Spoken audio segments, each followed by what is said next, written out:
Hello and welcome to my podcast today. And I'm very excited to be uh, hosting and learning a lot more about a new product that's available now, but is going to expand the market in weight loss and hormones, and just understanding a little bit more about it in a deeper dive. So thank you, Sarah Kennedy. She's the founder and CEO of Calocurb, which is a New Zealand-based company at the moment. But can you just tell us a little bit about what got you into where you are now, and then we'll talk about the product and the weight loss market a little bit after that. Yeah, sure, Sam. Hey, look, it's great to be on. It's great to be on the show. So it's great to be recording with you. So thanks very much. So as you said, my name's Sarah Kennedy, and I'm the founder and CEO of Calocurb. Interesting, my background, or not that interesting, but I actually originally graduated as a veterinarian and practiced for 5 years as a veterinarian. And interesting, as trained as a veterinarian, you were trained far more in nutrition than a doctor ever would be. Because, of course, most animals, it's about production. It's about how fast you can get them to put muscle and weight on, or it's about performance. So I was originally a veterinarian, and then I got more and more into nutrition.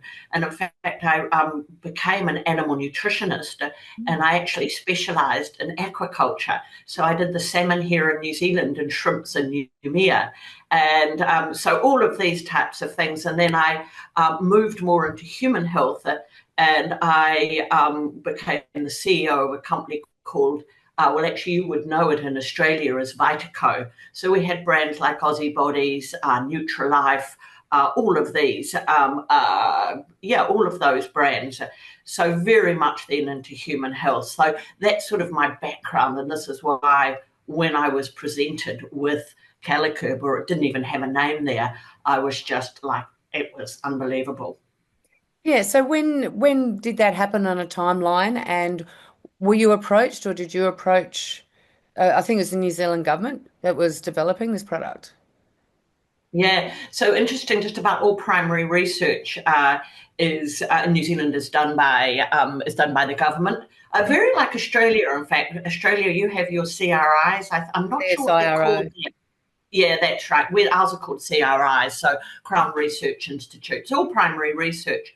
So a group of very talented scientists in a CRI called Plant and Food Research had a hypothesis in 2010 that they would find a natural plant-based extract that suppressed appetite. Why did they think that? Historically, Scottish people in the Highlands chewed very, very bitter berries in times of famine to reduce their hunger. When hunting, Kalahari desert people were going out hunting, they chewed very, very bitter cactus to suppress their appetite. So here were some historical reasons.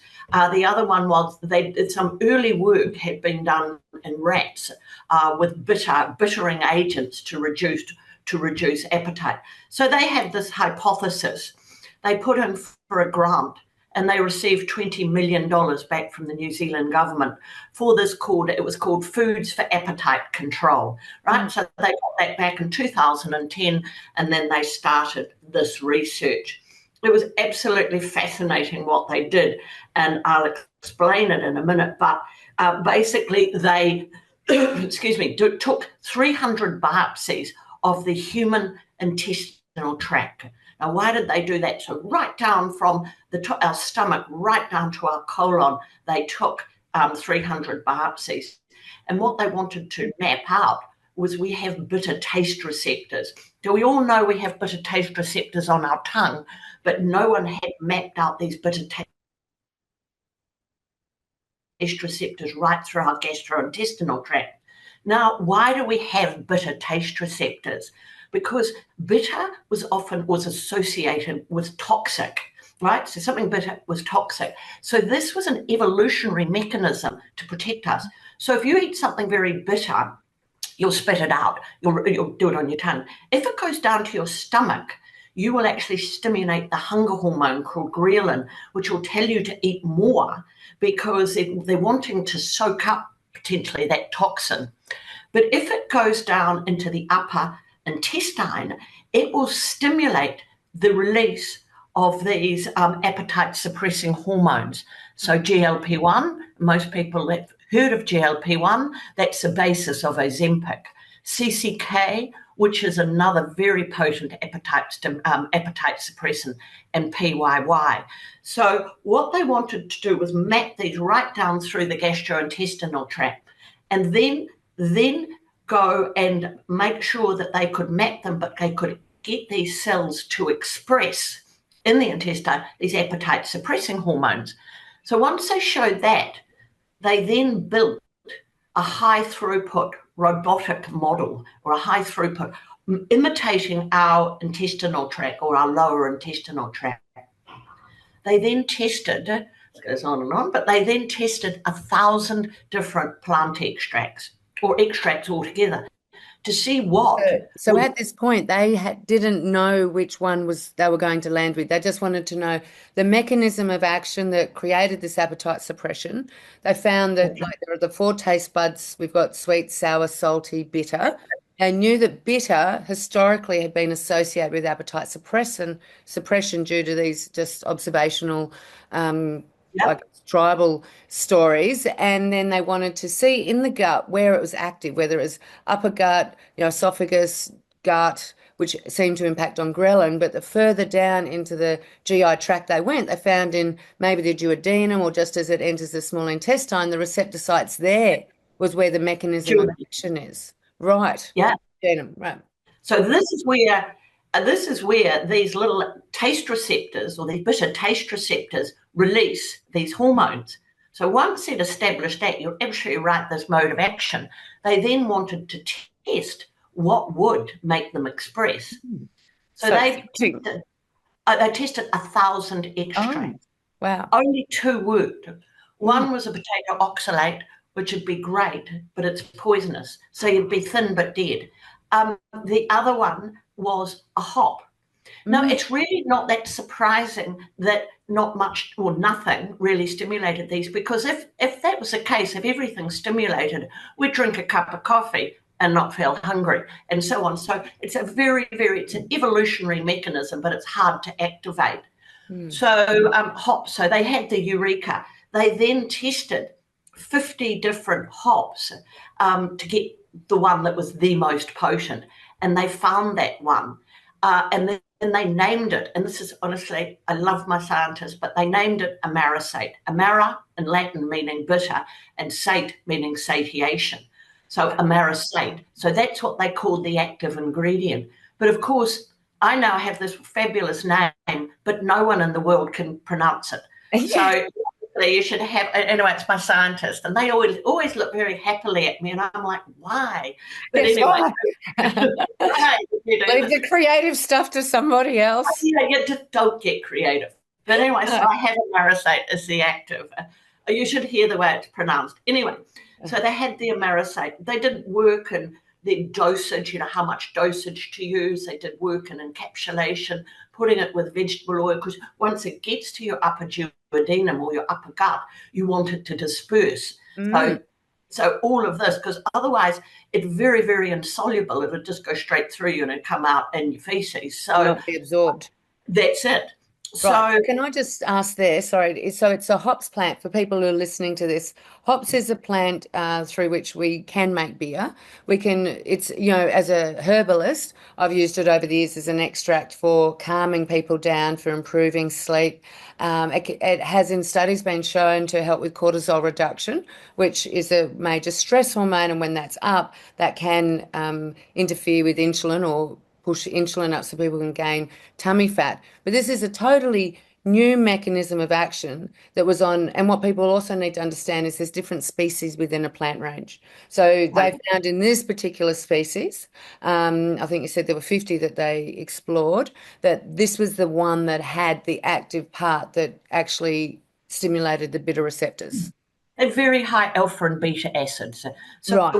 when they extract it, so it is a hops flour. Hops flour is used for bittering beer. So, that's why we get the taste from it. It's as bittering and you have different species. But they extract it using supercritical extraction. So literally you are left with the alpha and beta acids and a small amount of essential oils. So as a herbalist, you would have used hops, and a lot of the calming and some of the proestrogen is from the flavonoids. We take all the flavonoids out. So you are only left with alpha, which is humulones, and beta, which is lupulones. So these are the two out of supercritical extraction. And it looks really like a thick honey. Right. So And does it taste bitter? You On the never tongue? want to put it on your tongue, never want to put it on your tongue. No. Not only is it bitter, it has a very lingering effect, which is why we get 4 to 6 hours of action, or of it being having this activity. Mm. So they knew it worked. They knew it worked in the laboratory, so in vitro, but would it work in humans? So they took it into the first human clinical trial. And it was a big trial, and it was done with the University of Auckland as well, because 30 males, and you always use males in your first clinicals because they don't have hormones. They cannulated 30 men who they put in so they could take bloods all the time. And then they gave Calocurb, which didn't actually even have a name there, because this is 2016. They gave the capsule an hour before an eat till your full lunch and an eat till your full snack. So an hour before, and they could then measure this rise in CCK, GLP-1, and PYY. So you imagine watching this. This is the first time it's ever been done. We got a 600% increase in these appetite suppressing hormones. Wow. Now, why that's important is you have to get in something over 400% to have a behavioral change. So anyone that says to you, "Oh, I stimulate GLP-1," ask them, how much do you stimulate it by? And I'll guarantee you they have not measured it, because it is expensive and it is very time consuming. And the second thing is it won't be above 65%. So we got this 600% increase, and we got a corresponding 18% reduction in calorie intake. So that was people that had taken the capsule to those to placebo, to those that hadn't. So 600% increase in the appetite suppressing hormones, and an average of an 18% reduction in calorie intake. It's huge. So just to recap on that, so to get a threshold where it, I know you use the word, I think, change behavior. So that's what other, Behavior. so we might sometimes not have an appetite, which is our desire to eat, but then to actually not respond and go to the pantry to eat, that's the part that we really want. So it not only resulted in a physiological response, it resulted in a psychological. Behavioral. Yeah. That's And fascinating. I'll tell you about the two. All of these are published, right? These are Mm, published clinical results in high-end journals. mm. So we then went on and did 2 more clinicals, and we were measuring hunger, right? Because the other one showed the mode of action, but we wanted to show hunger changes. So, these, and you will love a couple of these, but we did men first, the guinea pigs first, and we gave them Calocurb. So it was a 24-hour water-only fast, and we gave them Calocurb at 16 hours and 20 hours, right? Yes. And measured hunger, and we got an 80% decrease in increased hunger. So compared to placebo, right, at the end of 24 hours, the ones that had Calocurb had an 80% reduction, right? So that's massive. So you're getting both the behavior. But then, and this is the one I love, and probably I'm the proudest of, we then repeated that in females. Now, females are inherently difficult with them because of our hormones and menstrual cycles. So once again, we did 30 women, and we had to get them on the exact same day of their menstrual cycle, on the exact same time of the week. So 30 women, and we did 3 clinicals. So you've got to do it 3 times with the same 30 women. All right? So you're doing it placebo, high dose, low dose, and you've got to do it. So you've got to get them on that exact day of their menstrual cycle on the exact same time of the week. And we did this over COVID, and it took us, I think, 18 months and about $250,000. Wow. And honestly, I kept ringing, because this is all done by the government, and I kept ringing the chief scientist and go, well, have you got the results? Have you got the results? Have you got the results? Honestly, I just about drove him nuts. So, but we got, remember this, in the last 8 hours of a 24-hour water-only fast, when you will be the hungriest, we got 100% decrease in increased hunger in women.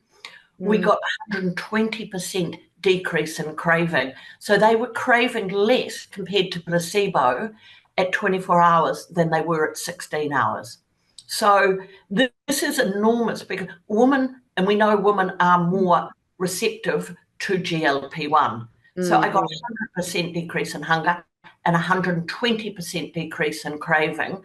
And we gave them a rebound. We gave them a eat to your full meal at the end, and we got a 14.5% reduction in calorie intake. Now, that was 4 hours after their last dose of Calocurb. So that's why I say it works for 4 to 6 hours. Now, why I think that's important in women, obviously we're helping with hunger, we're helping with craving, and we're helping with calorie intake. But women in their luteal phase of their menstrual cycle, so let's just call in that last week PMS, premenstrual syndrome, right? Women will eat on average 250 calories more a day. Some will eat up to 600. And that's when you go, oh God, I don't feel well, I'm going to eat, I'm craving. You know why you're craving? Because your body thinks, oh, I may be going to fertilize this egg. So it wants you to eat this energy. But of course, you're not going to do that every month. So imagine you can take Calocurb in that premenstrual, in that PMS phase, just to help you with those cravings, because you can undo all of your good work in that week.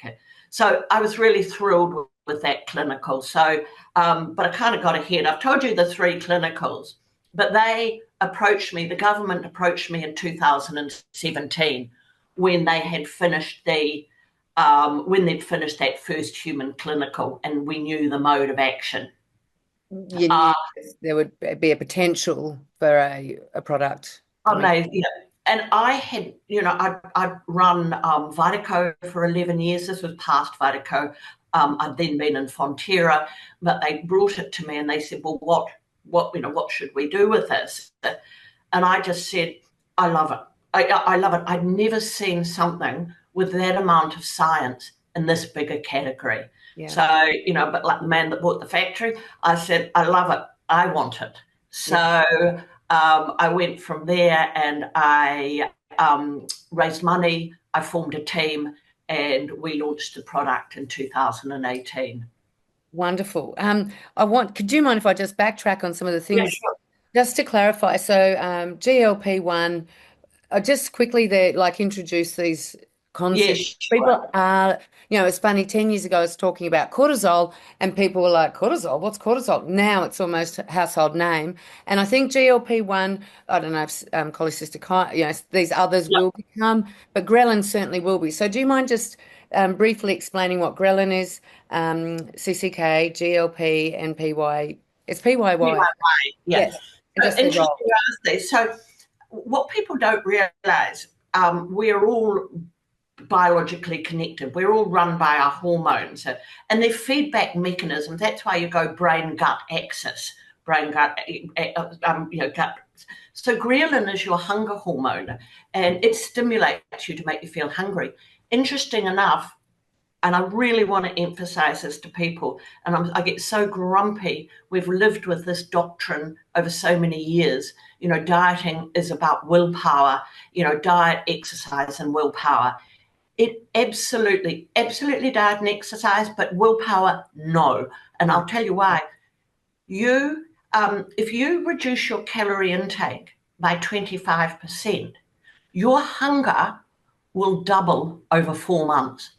Now, the reason for that, our hunger is controlled by our hindbrain, and that in evolution was an asset for us because it made us get out of our caves and go hunting. Otherwise we'd be like sitting in the caves going, you know what? It's raining. I'm not going outside. So it forced us to go out.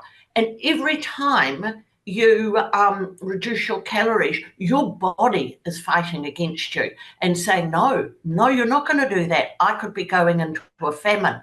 So your forebrain, the one over here, your forebrain goes, no, you're not going into a famine. You're not doing that. But you put stress, you put hormones, you put alcohol, you put anything on that. The forebrain goes away and the hindbrain goes, woohoo, we're off to the races. So you think of how many times, maybe not you, Sam, but I can count the times that I've had hot chips late at night after alcohol. There is no... The other time I can recall, yes. So hunger is ghrelin. It made you get out of your cave. But really interesting, these appetite suppressing hormones are... they're a feedback mechanism. So they're natural. They're a feedback mechanism. When you eat something and you digest it, right? So you digest it and it goes into your upper intestine, it releases these appetite suppressing hormones, CCK, GLP-1, PYY, GIP. There's about 4 of them. And they go up to your brain and tell you to stop eating. Otherwise, we'd pop, right? So, of course, you just keep on eating because nothing would tell you to stop. It's not your stomach getting full. That's the brain telling you you're full. And but it happens 45 minutes after you eat. So you know how often you've had a big meal and about 45 minutes later you go, oh, I wish I hadn't eaten as much, right? We're just stimulating them before you eat so you don't eat as much. So we are stimulating them prior to a meal versus post a meal. And we're doing it at a high level. So we're super stimulating them. Right. So we're just telling you you're full, so you just don't eat as much. So it's all a natural process. 2 questions arise from this. Just leptin, that plays a role in the stomach receptor sites, but we're now talking about the small intestine receptors. Well, it sounds like they go all the way through. They do, right from the top of the upper duodenum right through to the colon. So as Calocurb or Amarisate moves through, it stimulates CCK first, which is actually great because it also helps stimulate the gallbladder, which is important because, and we'll get on to why that's important, stimulates that, goes down through, stimulates GLP-1, which is your natural appetite suppressing, then PYY. So, and I'll tell you why. So GLP-1, that is what Ozempic is, right? So Ozempic and Wegovy, what they have done is they have copied they've made a synthetic GLP-1. But what they have done is they have changed one molecule so it lasts for 7 days, right? So it's synthetic. Not biodegradable, it's not broken down as per the body's normal process, but you are injecting a synthetic drug, which I did a TGA, so in Australia we've got the Therapeutic Goods Administration. I know it very well. And they tell you, yes, we'll get to the patent in a minute. They're meant to collect and collate adverse reactions. And as of October last year, there were 18 deaths in Australia from Ozempic, 5 from Saxenda, and Mounjaro's just been launched, so we're not too sure. So, they're drugs that are not without adverse events. And people need to realise that. Risks. People are not aware. And it's one of those things that often happens at time of dispensing. People aren't given the pros and cons. And, there's not really that informed consent, which I think other people at that point would go, is there anything natural I can take that's safe, and segue into this because this is doing a similar action. But we are identical, but we are stimulating the natural. So we're super stimulating your natural that you're injecting in a synthetic GLP-1, right? At what we would call a supraphysiological level. But interesting enough, on average, a semaglutide, which is Ozempic, will reduce an average of calories by 24% per day. Right. To 18%. Right? So we're saying you take it before lunch and before dinner, you should get an average. So we are stimulating it when you need it. We are stimulating it before you eat it. You don't need high GLP-1 when you're asleep. Tell me why you need high GLP-1 when you're asleep. So when you inject it in, you have these supraphysiological levels for 7 days until it breaks down. Right. Yeah, because and I think that's the mode of action is active for that 7 days, as opposed to when you need it, which is just before you go to eat, which is a much safer way to control appetite, I guess, if that's what. And you're following your normal body rhythm. You are Mm, actually following it. It doesn't, we just say before you eat because it's easy for people. But like I intermittent fast yeah. because I'm lazy. And I just find it the easiest way for me, anyway, the easiest way for me. And so I take mine at about 8 or 9 o'clock in the morning. And that'll see me right through to lunchtime, past lunchtime, and I won't eat as much. Remember that intermittent fasting we did on women? And we got 14.5% reduction in rebound eating. So not only will it get me through without thinking about food, I'll eat it. So you can walk by that muffin, that morning tea, that sausage roll, all of those things and go, you know what? I'm okay. Mm, So that's the difference between an injectable, you're injecting it in, and you're right. Whenever you have that high level, you are going to get side effects. So 67% of gastrointestinal upsets are predominantly nausea, vomiting, constipation. So, that's why you're on board with these over a month. So if you are not given the right instruction with these injectables, you are going to feel pretty miserable. it's a very high side effect profile, and I guess I don't hear people talking about it, but I'm not necessarily in spaces where people are using these injectables. But what I did find last year, when I did a post about weight loss, there's a lot of shame. A lot of people are taking these injectables and they feel like they're cheating, and they're not telling anyone they're doing it. So if they're suffering, 7 in 10, up to 7 in 10 are suffering with GI upset. That's also awful for them. That it's a I don't, but what I want to say to people, no one should ever feel ashamed. We are driven by our biological. This is what I really hate, the shame and guilt people have felt over the years about dieting. So, why did I get into this? And I say that very honestly. I have had a love-hate relationship with food since younger. I was on my first diet when I was 10 years old. And I have loved and hated food, had this deep, deep complex. I've been on Calocurb for 6 years now. I can tell you, I'm at peace now. I'm right. at absolute peace. I can eat, but I just don't eat as much. It's just changed my whole relationship. So, as I said, I hate that people feel guilty. I hope that they have shame. You've got to remember that hunger and appetite is a biological process. It was an asset for us in evolution. It's just now a liability because we're surrounded by food all the time.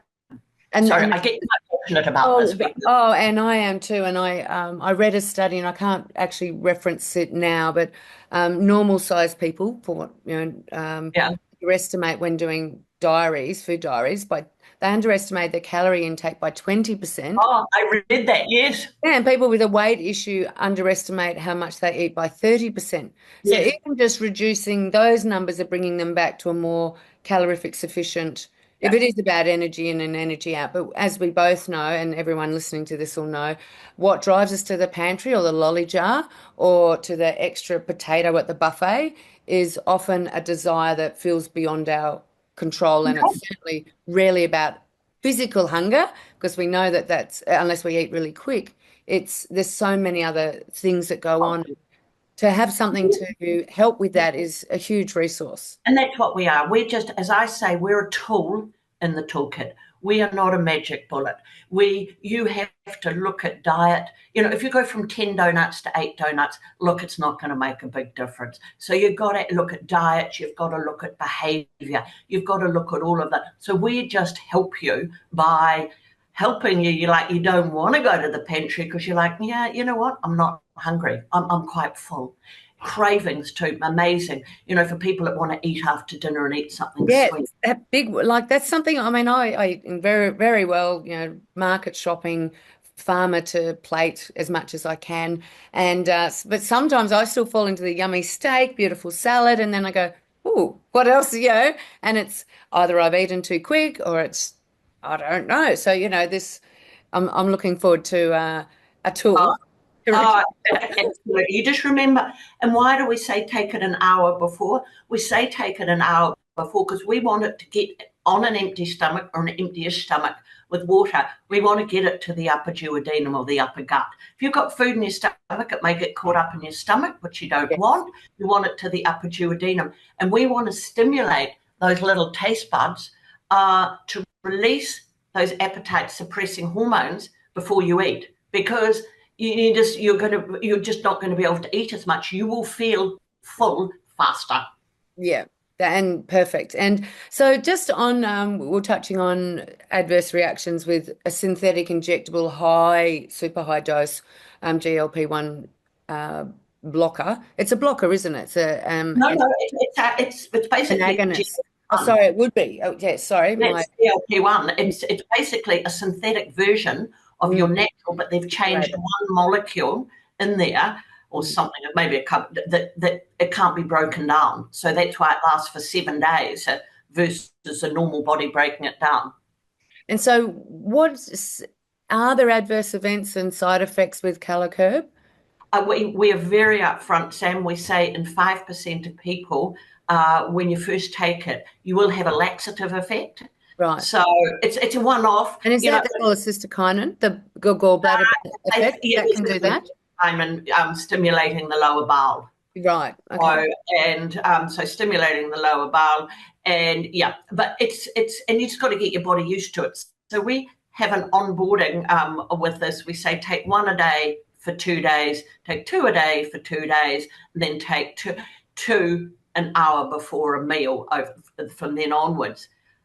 Interesting. And it doesn't matter your body size or what you are. Just it will just depend on how many bitter taste receptors you have.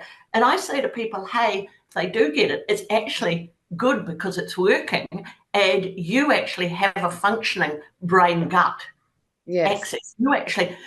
You think of what we've done to our poor old brain access over the years, with our processed foods and all of the stuff we use.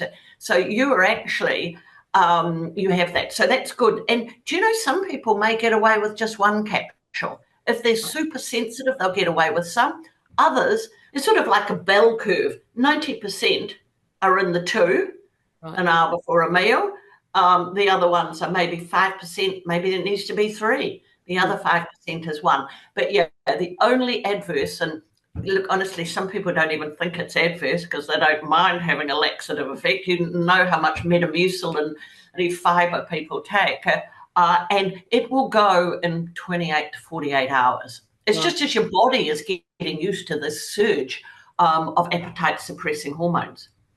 And a question I was asked last year that popped up with a few things, if I stop taking it, will my body, revert back and will hunger increase? Is there does it repattern the body, do you know, or is this something that people can take? Well, one, can they take it indefinitely? And two, is that something people should be considering? This is for a year while I address my behavioral hunger and up food, get down to a decent weight or weight I'm comfortable with, and then reassess. How do you see it being And used? look, and people do go on and off. It's like they're like, I feel great now, but maybe their genes are getting a bit tighter, and they're going to do it. Or stress if they've re-entered their The life and they're a stress, comfort eater? yeah, I find amazing for travel because you're Right, just surrounded by airports and food and all of those things. But just going back to that, we're doing our fourth human clinical now. right. That's on 150 people, men and women, over 6 months with a 3-month follow-up. So big trial. It's costing us $2 million. And we're measuring blood, we're measuring body composition with DEXA scans, we're measuring a number of things. A key one for us is weight, so that we're measuring that. The other thing I'm fascinated by, and I'm just, whether it does or not, but I'm fascinated, they have a hypothesis that we're actually, it is upregulating our little receptors versus downregulating. So we're actually improving their performance. They believe that it's almost like we're exercising these little cells and they're getting better exercise. So we are improving your brain gut access. So that is their hypothesis. Sam, in 6 months' time, I may be able to tell you, but Mm. no, you will not go back. Like, when you come off, part of the reason when you come off Ozempic and you get that huge weight rebound is because you have depressed your natural hormones to zero. Now, Mm. that's clinically written up. Like, whenever you take a synthetic hormone, you're Mm. going to reduce your natural hormones And this down people to don't zero. realize with testosterone replacement, with even HRT, which is hormone replacement therapy, OCP, oral contraceptive pill, as soon as you're giving synthetic hormones, because of that biofeedback, the body goes, well, I'm producing it.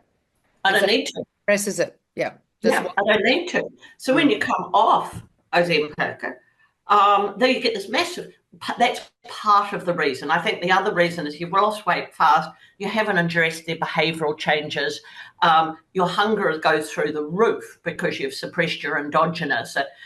So no, we don't do that. You'll just go back to normal. And I'm like so excited about this other measure to whether we've actually improved by upregulating these cells. I always think of them like little exercising them I've been on it for 6 years. Mm. So the thing is, it's natural. It's hops. You Mm. know, you drink it. Mm. It's just hops, and I shouldn't say just hops. It is the most extraordinary thing. So you drink it. So it's hops. It's a vegetable oil, which helps it disperse, and it's a tiny amount of rosemary, which is a natural preservative.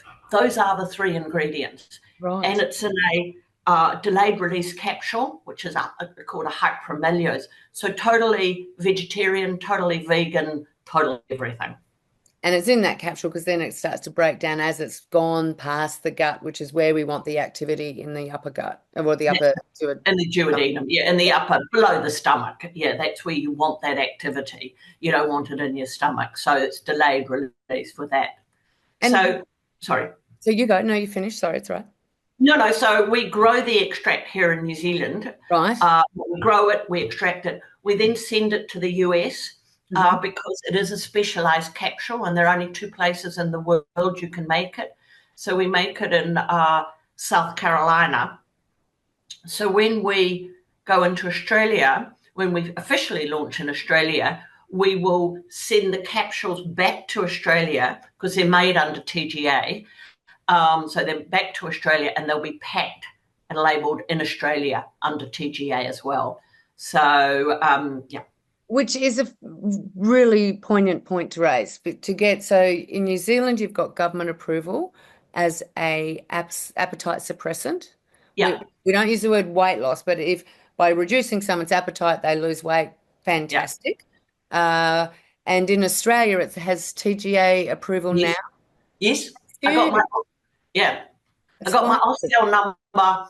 God, 2 years ago, I think, and we've been growing so fast in America. I keep like I'm going to go and I'm going to launch in Australia. I'm going to launch in Australia, and we just haven't yet. But it is in the later part of this year.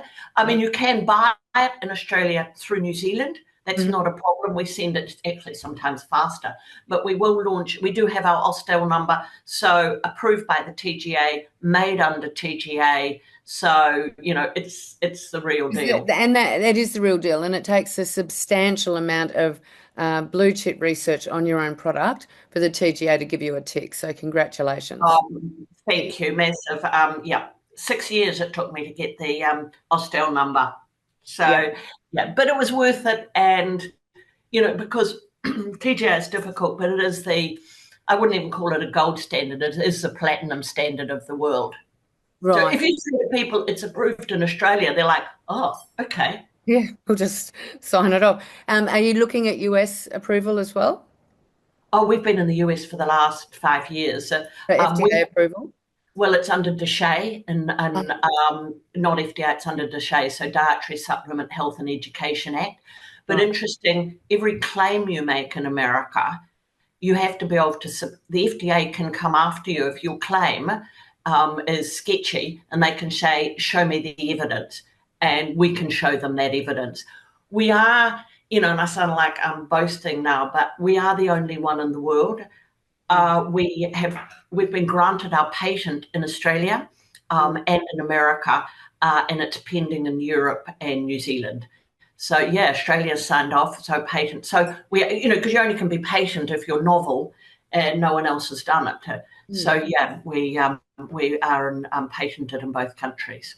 Yeah, look, I think the it is exciting, and for people to one have access, as you say, a resource or a tool in the toolkit to start managing something which is affecting 7 in 10 people in terms of being overweight, but it probably affects people, the hunger thing, depending on what's going on for in people's lives, in a Absolutely. much higher number. And it's a distressing thing when you feel you've got no control over your physiology. And the more Oh, we understand and break down what's actually happening at that level, the hormone level, particularly around appetite and weight and how our body physiologically responds, people are like, I need to know more about that. I want to be part of that. And if it's natural, I'm just so happy because Mother Nature helps us in so many ways. There's a whole medicinal field out there that we're just discovering, and it's so good that you've oh, thought about it. and as I said to you, this shame people feel and this guilt, So you know, sad. it's it is, as you said, Mother Nature. It does it for a specific reason. As I said to you, in the luteal phase or PMS, your body is telling you to eat because you could be fertilizing that egg, and you want to have all of that nutrient dense and that sugar around it, that energy around it. So there's reasons. Stress, as stimulates adrenaline and then noradrenaline, but adrenaline with your flight and fright, or fight and flight, right? So I'm going to fight it or I'm going to run. So Mm, of course, stress would make you eat because your body's saying, I need energy in case I'm going to fight or I'm going to flight. mm. So there's a whole lot of, and I think in some ways, having been trained as a trained and worked as a veterinarian, it's easier for me because animals, they're very complex, but they're evolved, but they don't have this frontal They or this haven't got frontal, the overlap of what we do. The yeah, that whole cognitive thought process. So Yes. you can see it, if an animal's frightened, or you can see, animals that that you can see all of these things that they do. Yeah. I was just going to ask you, I did this I see as well. So, and once again, I've read so many studies and been to many seminars, but to actually pluck the reference, so I'd have to look this up. But I did read that children of post-war babies, so they're your baby boomers, Yes. probably coming to 60, over 60 now, 60 to 80, have a major issue with fat distribution, and which is why the HCG diet Yeah. has historically been beneficial because anyone conceived, or, so your eggs, what people don't realize is when grandma was born, your eggs were made then. It's Yes. not actually your parents, it goes back another generation. So because of that, the famine response is really hardwired, and the HCG plays a role in the higher brain. But I'd be really curious to see how this helps those people, the baby boomers who struggle with weight, because once again, historically, they'll go to fast or reduce their calorie intake, and it almost is like putting petrol on a fire. They get Absolutely. Yo-yo dieting. You are just pushing that hunger signal to go and get something to eat. Just go. Yeah, you are. It is like putting petrol on a fire. You're Mm. absolutely right. This hunger mechanism is just It's is fascinating. yeah, it is. It's I just obviously when what I do, I just read about it so much, and I love the fact that we're getting over now this whole it's willpower, and no, it's not. No, no, it's so well explained. And if people, I'll put in the notes where people can access this, and I'm looking to distribute it, or move it through Australia as well. So please reach out, and please, your website is fantastic, and it's www.calocurb, and is it Yes, dot?